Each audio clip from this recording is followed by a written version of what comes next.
Hi. All right. So today is Sunday, July 7th, 2013. Which reminds me, I'm getting very close to my 4.5 years on testosterone, so I'm gonna have to start working on that video comparison. Because why not? Anyway, sorry, I'm just really happy. My girlfriend just left, but I'm seeing her again tomorrow, so very happy panda. But what I wanted to actually talk about in this video was a couple months ago when I was during finals, actually, my last semester of college.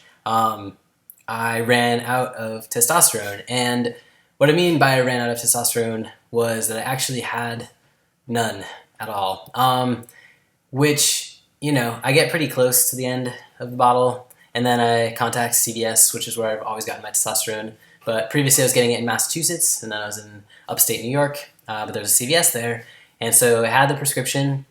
I had on the bottle, it said I had refills and everything. It was CVS. And I brought it into them, and they were like, oh, well, you need to have the actual prescription because we can't communicate with other CVSs. And I was like, okay.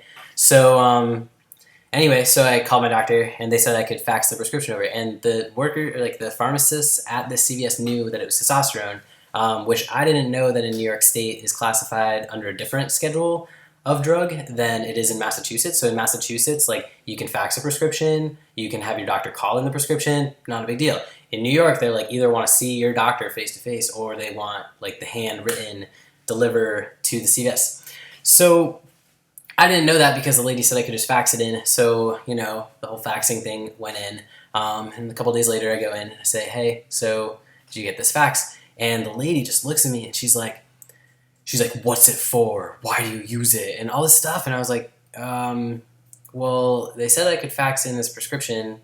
So did you get it? And she's like, you can't fax in prescription for narcotics. And I was like, oh, okay. So also then she says, and our fax machine hasn't been working for 3 days. And I was like, come on.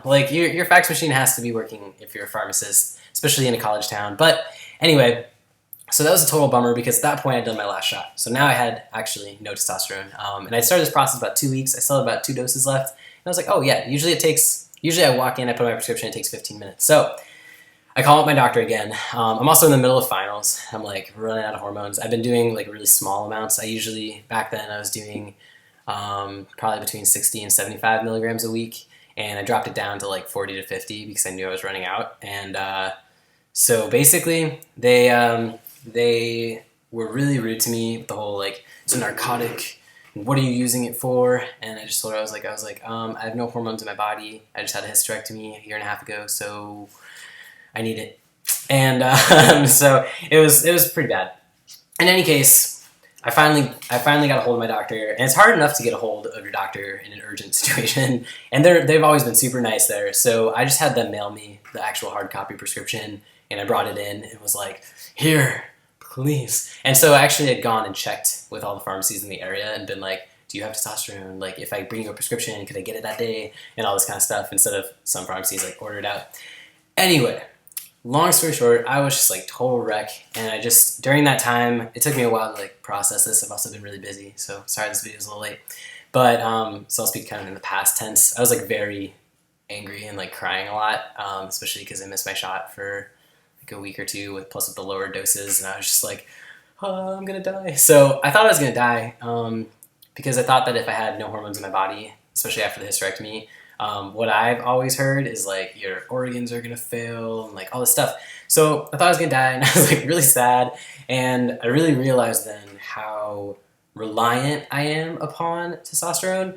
So that's always been a big bummer for me, and that's always been something in my mind as I've been transitioning, and that's something that I think a lot of people come to see either, a lot of times before transitioning, and I definitely thought about it before. I was oh, this is something I have to take for the rest of my life, bummer, bummer, bummer. But until I didn't actually have access to being able to take that hormone, did I realize actually how scary that can be. But it turns out when I was in Philly, there was a guy who came to my table and talked to me, and he said that actually he is off T. He's been off for 6 or 7 months, and he's not taking estrogen. He's older. He had a hysterectomy years and years ago, And he's like, that's fine. I also just looked up right before I made this video about like women who get hysterectomies and then choose to have no hormone replacement therapy after, because a lot of women do take estrogen after having a hysterectomy, especially if they're younger. I'm not sure how much it is when they're like how often it is when they're older, but especially when they're younger. So basically, people were saying like a lot of people actually choose not to take estrogen. So for me, that kind of means, okay, so I'm not going to die. Like, this guy's been off of it for 6 months with no large amounts of hormones in his body. But what it comes down to is every person's different, so you need a certain amount. Your body might be different. You might need a certain amount. So I've also been talking to a lot of people about, like, post-hysterectomy, can you lower your dose? So I personally am lowering my dose. I have dropped it down. It was at 80. It was at 80 milligrams for the, like, year before I got the hysterectomy because all those issues, like, were going on. You can watch my videos back then when I was like really like that's kind of how I remember feeling. But in my videos, I'm always smiling because usually I'm pretty happy. So, but I was feeling like this. I was like, it was just like that. So anyway, now I realize that 80 milligrams is definitely too much, especially not having any estrogen to fight back. So back down to 50 milligrams, and I got my blood work back. Now, I don't really understand the blood work, but I do at the same time. I understand it to like a certain degree, but my doctor always says that I'm healthy and I'm fine, so that's cool. So I'm like, all right. But I did do a little Googling. I was like, you know what are the average testosterone levels for men in their age group? And there's always this one website, and I can't tell how accurate they are, but I'm at 464 ng over L. That might be totally not the measurement, but that's what I remember it in my head as. So I Googled it, and I was like, all right, what's up? And it turns out I've got the testosterone levels of a 65-year-old man. So that's kind of funny, but I actually feel really good all the time. I don't feel like anything super, like, I don't know, I don't feel like I'm off T and like all my stuff's going back to female whatever. I don't feel like that. So, you know, I think overall, I think 50 milligrams for me, which is 0.25 cc. If you listen to people who say 0.5 cc, that's 100 milligrams. Aiden and I looked that up. So anyway, 50 milligrams a week. Average dose is between 50 and 100. So I feel like I'm fine. So I don't really need this like high level of testosterone. And I think for some people, yeah, they need to inject more in order to have a high level. But for me, I don't mind being at a low level. I'm not experiencing any of the negative low level effects, which are often like lack of energy. I mean, come on, look at me. Whoa. Lack of energy or lack of depression. That's one. I guess like low T can lead to depression.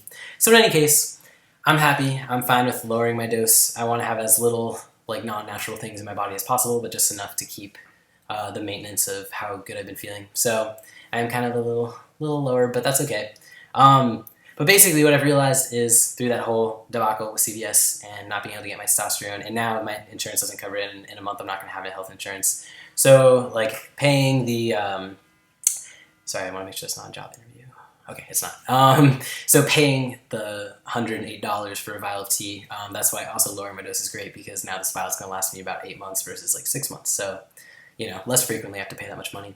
Anyway, so I just wanted to give a little talk about that. Was not as concise as I wanted to be, but that's okay. I hope everyone's doing well, and I will definitely be making more videos. I've got a whole list. I was like, oh yeah, I really want to do that one. So got a whole list, and I'll be around. Yeah, okay. Also, my voice sounds really low today, but it actually can go lower. I told my mom and girlfriend I wouldn't do that, but I can make my voice really low. Yeah. I don't know. It's just a fun trick. Party trick. Okay. Peace.